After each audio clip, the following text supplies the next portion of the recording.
In some of my previous episodes, I have mentioned in passing Hermes and Hermeticism, as these are topics that often pop up in various places, and that have played an important role in the history of religion and philosophy. But as important as they are, not too many people know what these words actually denote.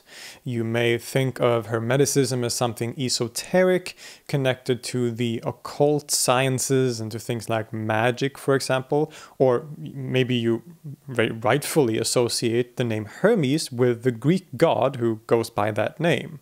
Hermeticism is a topic that has interested philosophers, mystics, and scholars throughout the centuries, from Proclus to Muslim philosophers like Ibn Saba'in and the Ikhwan as-Safa, to Marsilio Ficino and that one spiritual aunt who everyone in the family thinks is kind of weird.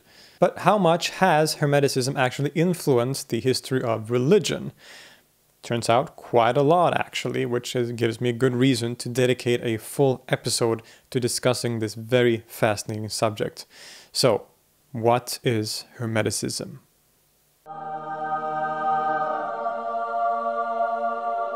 I have again chosen to join forces with my friend Dr. Justin Sledge on the channel Esoterica to give you a double feature this time about Hermeticism.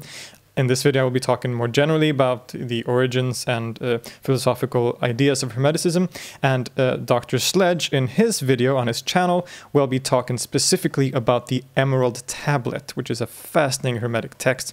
So please, after you watch this one, go check out his video and also subscribe to his channel. It's a wonderful, wonderful channel. Hermeticism is, first and foremost, a mystical, you could call it religious and philosophical movement connected to an ancient collection of writings and their supposed author, Hermes Trismegistus.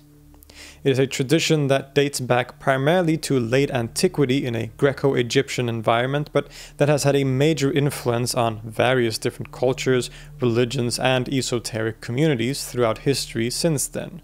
The central figure of this general trend, Hermes, is an elusive figure, one to whom a number of different legends and mythical stories are attributed.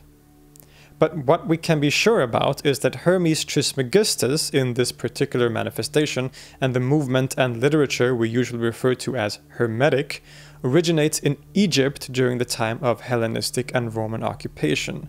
We're talking roughly between the conquest of Alexander the Great in the late 4th century BC to the 4th century CE, or AD, depending on what word you want to use.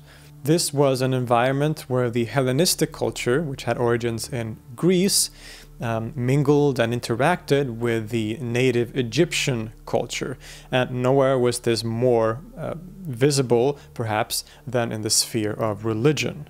While the native Egyptians themselves were sometimes very hostile to religious and cultural syncretism, the influence of Greek language, philosophy, and religion became an inescapable reality.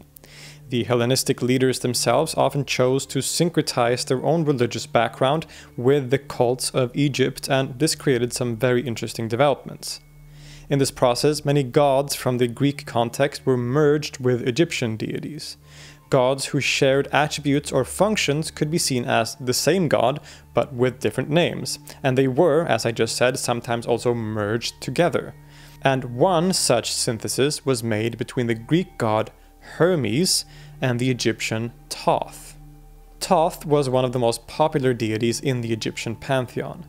He was associated with the ibis bird and is indeed usually depicted with an ibis's head. Thoth served many different functions. He was the god of writing, the scribe, and the messenger of the gods.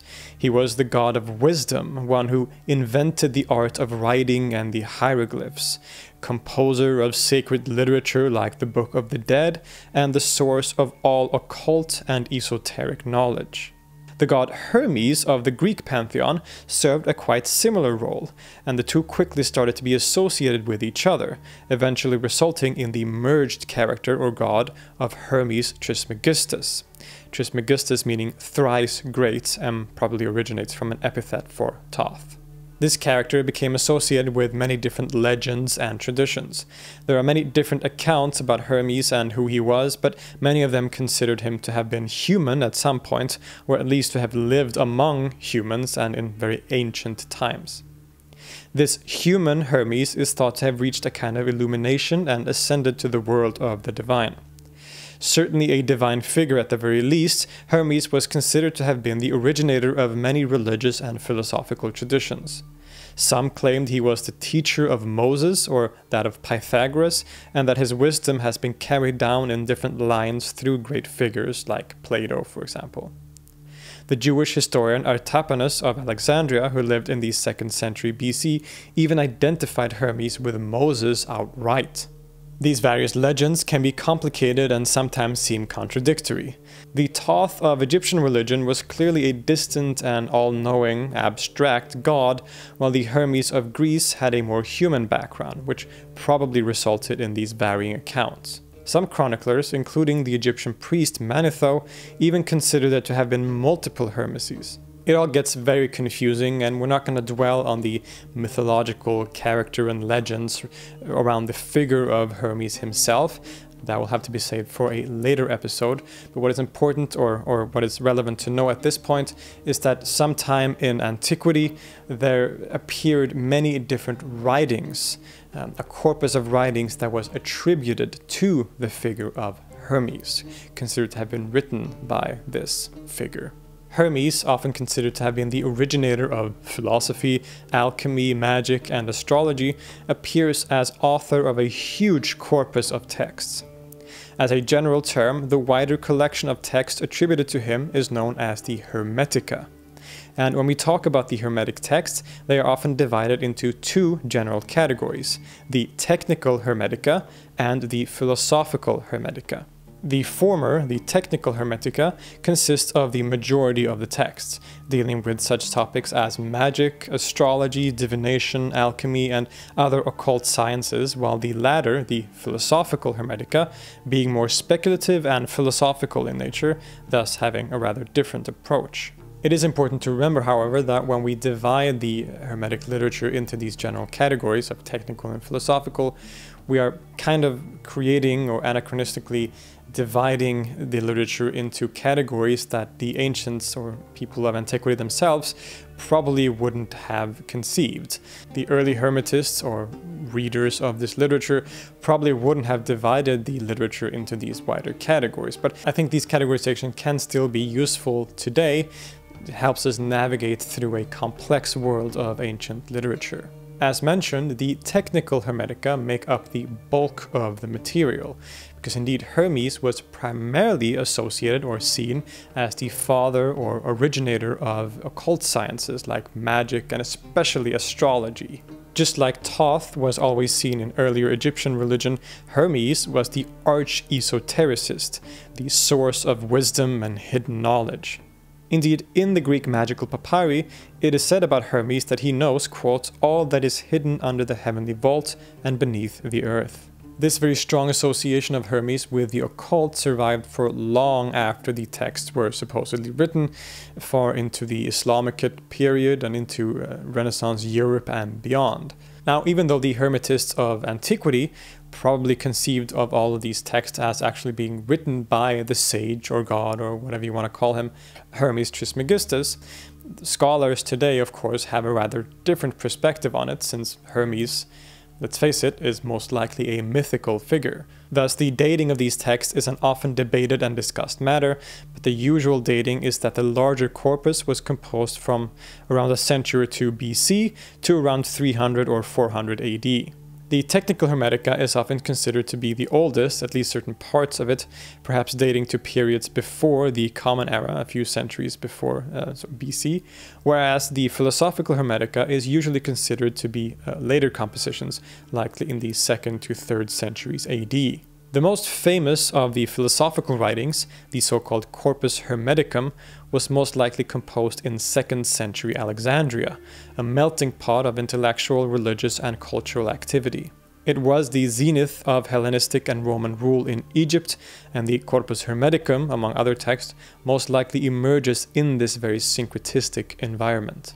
While it is somewhat anachronistic to divide the literature into the technical and philosophical categories, it does seem that the philosophical writings were often viewed as distinct and as forming a kind of unified whole even to people of antiquity. References to the philosophical Hermetica often group together many of these texts as representing some kind of unified movement, and we can thus assume that much of this literature is the result of a somewhat coherent group or general movement that existed in antiquity, probably in or around Alexandria in Egypt. The Corpus Hermeticum is perhaps the most prominent and famous production of these Hermetists. It consists of 18 separate treatises talking about the individual soul and its potential ascent to the world of the divine nous, or mind or intellect, through what's known as Gnosis. But the text that reaches us does so through several filters.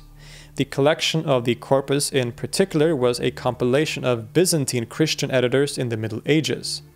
The earliest attestation we have of the corpus is in the writings of Michael Psellus in the 11th century. The Christian editors of these texts most likely did some editing, leaving out sections of text that were too pagan in nature and leaving in only those acceptable to perceived Christian orthodoxy. In other words, the philosophical Hermetica that does survive, like the Corpus Hermeticum for example, probably does so because of these later compilations and the fact that they were deemed acceptable, in contrast to other parts of the literature that is sadly lost to time. But the Hermetica that does survive is still very much significant, despite the fact that they were edited by later scholars. The text paints a lively picture of the cosmos and its relationship to God, and it probably functioned primarily as an aid in spiritual development for individuals who were initiated into the Hermetic secrets. Aside from the most famous Corpus Hermeticum, the other philosophical Hermetica that survives include the Latin Asclepius, known originally in Greek as the Perfect Discourse. There's also the definitions of Hermes Trismegistus to Asclepius, sometimes known as the Armenian definitions due to its surviving only in an Armenian manuscript. There's also the compilations and excerpts of Stobaeus of the 5th century, called the Stobaean Excerpts, as well as a very significant section found in Nag Hammadi, including the fascinating discourse on the Ogdoad and the Ennead. Even though these texts are different in some respects and can seemingly even contradict themselves in some places, we'll return to this later, they all seem to be the production of the same Hermetic quote-unquote movement of intellectual/religious current in late antiquity. Indeed, the famous late Platonist philosopher Iamblichus speaks about a quote way of Hermes, indicating a certain path that was associated with these Hermetic texts. But what do these texts actually say? As already mentioned, the texts and philosophy of the philosophical Hermetica were probably part of an initiatory group of spiritual aspirants, although there are certain scholars today that question this idea and are skeptical towards it due to a lack of evidence, which is understandable. There are different opinions about whether or not this is true. Now, most of these texts, including indeed the Corpus Hermeticum, take the form of, you could call it, teaching sessions. So one-on-one sessions where a teacher discloses knowledge to a student. The teacher in most cases being Hermes himself, while the student is one of the other recurring characters of the Hermetica, characters like Asclepius and Tat. But on some occasions this trend is broken. A prominent example is in the very first treatise of the Corpus Hermeticum, known as the Poimandres, in which Hermes is the one being taught by this other character called Poimandres, which the treatise is named after. And this character Poimandres is identified in the text as the nous, the divine nous. Now, nous is a word that is basically impossible to translate, but it is usually rendered as the intellect or as the divine mind. Already we get a glimpse into the exalted and complex religious philosophical world of the Hermetica, or the philosophical Hermetica to be exact. The texts were, again, probably used as spiritual aid for people who were initiated into this Hermetic group, although again some scholars will doubt this idea. And these initiates were probably being led by a spiritual guide, much like in the text themselves. It seems that if there was this initiatory Hermetic group, the teacher-student relationship seems to have played a very important role, which is then reflected in the text themselves. The teacher would have been a very important factor in the spiritual ascent of the student towards the divine world. This would have been central to the quote-unquote way of Hermes that people like Iamblichus spoke of. The metaphysics and cosmology that the text present is a colorful one. At its center is God, who is one and the creator of all things. God is sometimes called the Father in the text, and the general attitude towards God is significantly more devotional and personal than, for example, in the later Neoplatonic writings of Plotinus. Aside from God, the Hermetists then divide reality into various spheres. There's God again, there's the intelligible world, the physical world, and the human being in a kind of descending order. The human being, however, is the microcosm of creation, and thus, at least in his spiritual or noetic intellectual reality, is exalted above other inhabitants of the cosmos, including even lesser deities and gods. This idea of the human being as a microcosm of the larger macrocosm of the universe or divine world is a theme that will recur continuously in history and even outside of Hermeticism as well. Aside from this, the system also includes various planetary spheres, daimons, and divinities fitting for a late antique philosophical environment. But even though they seem to divide the world into a hierarchy of sorts, this entire cosmos is intimately interconnected and united in sympatheia. Everything in the world is connected and interacts, in other words. This is an idea that is probably taken from the Stoics. Indeed, the Hermetists present a monistic picture of reality where everything is a divine unity. In the words of the scholar Garth Fowden, quote, "Thus everything is part of God, and God is in everything, his creative activity continuing unceasingly. All things are one, and the pleroma of being is indestructible." Despite this, the human being is especially exalted as having a divine spark, or of, in a sense, being divine in nature, or at least more so than other things. The soul of the human being can ascend through this hierarchy of being to reach communion with the divine nous and with God himself. It is with this that the philosophical Hermetica is primarily concerned. The texts were, again, most likely part of an initiatory spiritual practice that aimed to purify the soul of impurity, to shed attachment and connection to the body and the world of matter, and to ascend to become unified and assimilated into the one God, so that the person himself becomes divine. It seems that the Hermetic practices included a kind of asceticism, but not to any extreme degree. We don't find the kind of world-neglecting negative attitudes of the Gnostics, for example, in these texts. Well, actually, sometimes we do. It's complicated. Indeed, many scholars have pointed out, and if you read the text, you will probably see yourself, that the texts aren't always that consistent in its expressions. Sometimes the material world, the physical world, is seen as a beautiful manifestation or expression of God and of divinity, a world that is worthy of being admired and of being studied. And then in other texts, the world is seen as a negative prison that is to be escaped entirely. For example, in the Asclepius, or Perfect Discourse, sex, the sexual act, is praised as a great pleasure and a mirroring of the creative act of God, and in parts of the Corpus, the text suggests that one should definitely have children. For example, quote, "Prudent people therefore regard the making of children as a duty in life to be taken most seriously and greatly revered, and should any human being pass away childless, they see it as the worst misfortune and irreverence." But in other treatises of the Corpus, we are presented with the opposite image, with sex being considered a great curse. Similarly, the vision of reality seems to change across treatises as well. In some sections, we are presented with a monistic philosophy, with all of reality being one and God being identified with the all. The physical world is thus a beautiful manifestation of this God. Quote, "For there is nothing in all the cosmos that he is not. He is himself the things that are and those that are not. Those that are he has made visible, those that are not he holds within him. This is the God who is greater than any name. This is the God invisible and entirely visible. This God who is evident to the eyes may be seen in the mind. He is bodiless and many-bodied, or rather, he is all-bodied.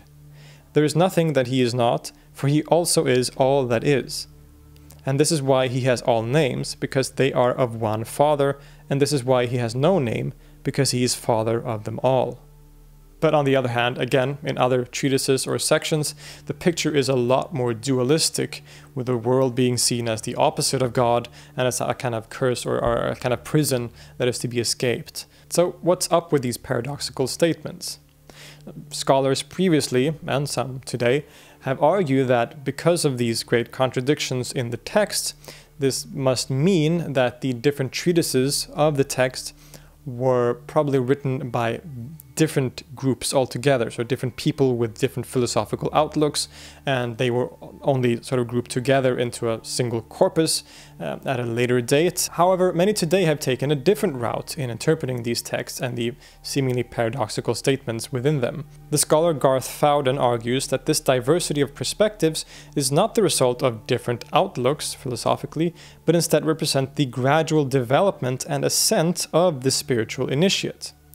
In other words, some of the treatises are meant for a person in the early stages of spiritual development and present one view of reality and the world, while others, like the heavily abstract Poimandres, are aimed at more advanced students who have reached a higher state of purification. Because indeed, the Hermetists were concerned with two different kinds of knowledge, what they called episteme and gnosis. The former category, episteme, is the product of reason and consists of all forms of exterior or conceptual knowledge of things graspable to the mind. The latter, gnosis, is the product of a different kind of understanding, a direct, ineffable, non-conceptual experience of the truth through spiritual insight. And while gnosis of God and one's own true nature is clearly the goal for the Hermetist, episteme, or knowledge of the world, is also very important. To know God, we must first know creation through studying it. As the corpus itself puts it, quote, "Gnosis is the goal of episteme."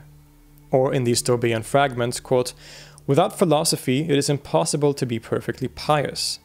He who learns of what nature things are, and how they are ordered, and by whom, and to what end, will be thankful for all things to the Creator, and to a good father, a kindly foster, and a faithful guardian. He who is thankful will be a pious man, and the pious man will know where and what truth is, and through this knowledge will become still more pious." This is why the beauty and nobility of the physical world is emphasized in many of the treatises. This perspective is an important step on the way.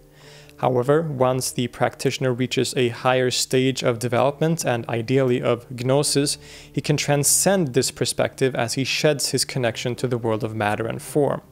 And when the soul ascends enough to reach perfect gnosis, he will be reborn. Not in a physical sense, of course, but in a spiritual sense. He will become one with the nous, the divine mind, and with God himself, transforming his soul into a divine status.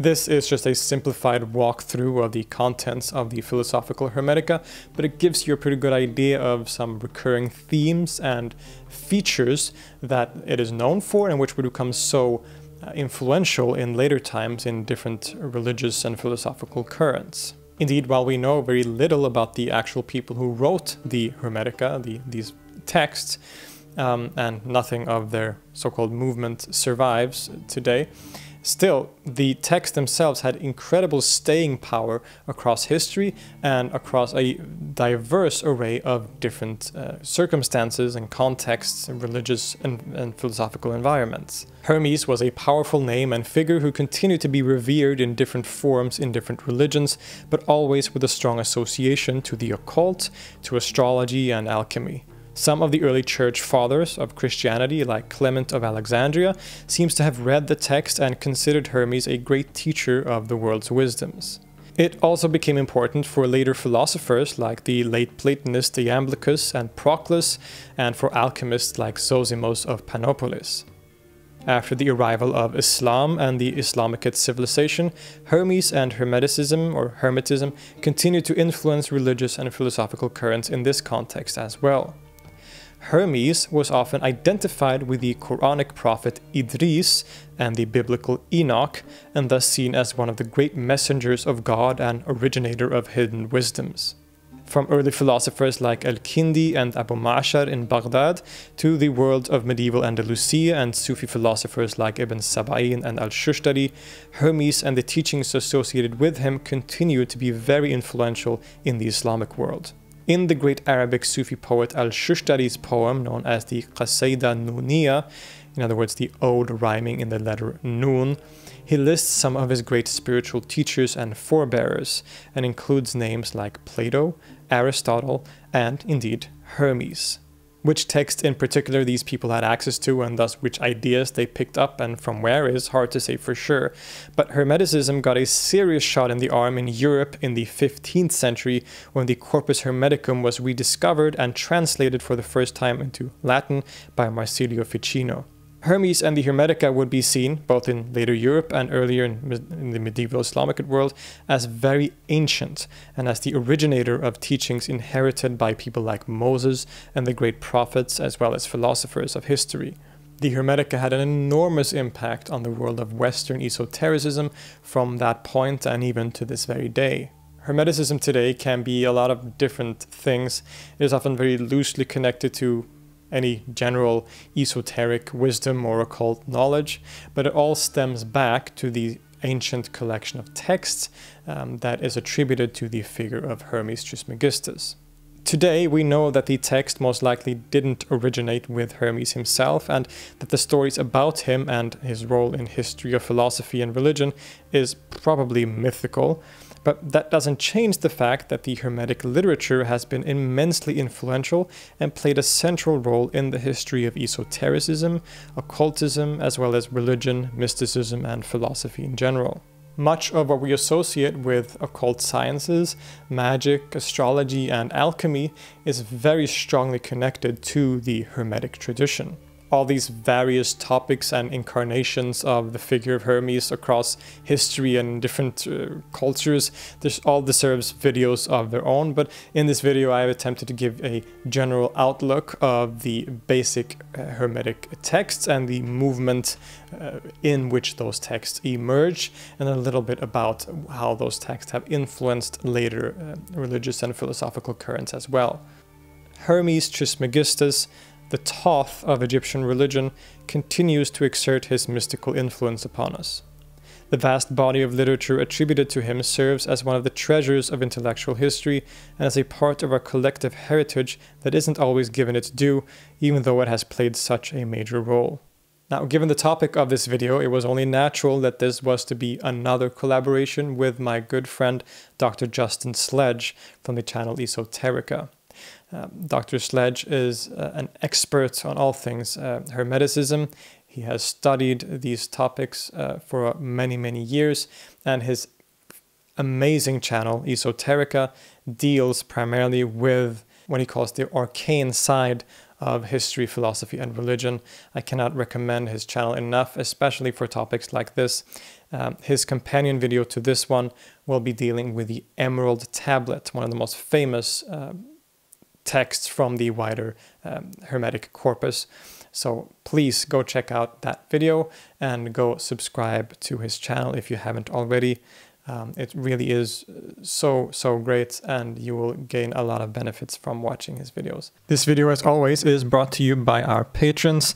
I would like to give a special shout out to the new Saint Larry Hughes, and a thank you to all of you who keep supporting me monetarily. It really is making all the difference in me being able to give you free content that is both academic and scholarly based. I really appreciate it. Thank you all so much. Look forward to more content related to this in the future, as there is so much to cover here and so much interesting stuff. So look forward to that in the future.